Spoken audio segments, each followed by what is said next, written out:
बंगाल के सपने। बंगाल स्वतंत्र संग्राम में अग्रणी थे। बंगाल की सोच विचार भारत की भविष्य मार्गदर्शक था। हजारों शहीदों के जन्मभूमि और कर्मभूमि है बंगाल। सुभाष चंद्र बोस महात्मा गांधी जी के दोहरी आंदोलन से इंग्रेज को भागना पड़ा। बंगाल शिल्प में आगे, संस्कृति में आगे और शिक्षा में आगे थे। हजारों मनुष्य के जन्म और कर्मभूमि है बंगाल। आज विपन्न के राह पर खड़ी है। प्रथम मुख्यमंत्री उर्वका डॉक्टर बिधान चंद्र राय के दूरदर्शी कार्यक्रम बंगाल को आगे बढ़ाए हैं। मगर 60 दशक के वाम जमाना बंगाल को शिल्प, शिक्षा, राजनीति, विकास हर क्षेत्र में व्यर्थता की शिकार होना पड़ा।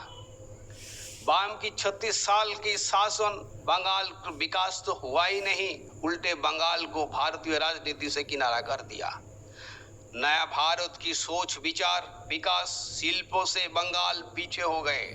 बंगाल के शिल्प कारखाना बंद हो गए, शिल्पपति भाग गए। एक दिन जो बंगाल सोने के चिड़िया थी, इन प्रदेश से जनता बंगाल में रोजगार के लिए जाते थे, वह आज उल्टा हो गए। बंगाल की युवक का कमर तोड़ दिया गया। बंगाल आज कंगाल हो गए। लेनिनवाद, मार्क्सवाद वास्तव में नेताओं को विकास किया, जनता को खाई में गिरा दिया।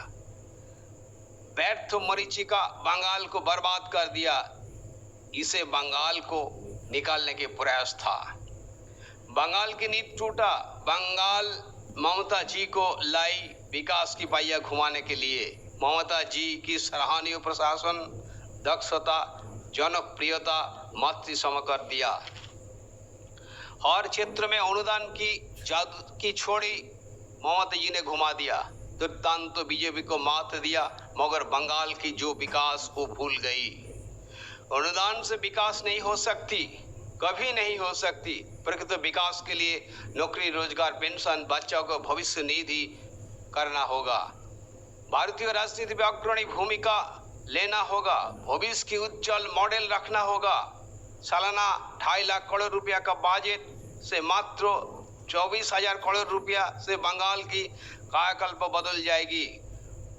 विश्व में विकसित बंगाल बन जाएगी। बंगाल के युवाओं को बाहर भटकना नहीं पड़ेगा। तब भारत की राजनीति में बंगाल अग्रगण्य होंगे। बंगाल की शिक्षा संस्कृति विश्व में फिर से समृद्ध होंगे। क्रूर राजनीति से भारत को बचाना होगा, गणतंत्र को बचाना होगा, हिंसा को मात देना होगा, शक्ति से बंगाल की विकास की पहिया घुमाना होगा। तभी शासक इतिहास में अमर बन सकते हैं। Indian rights YouTube, Facebook, Twitter देखिए।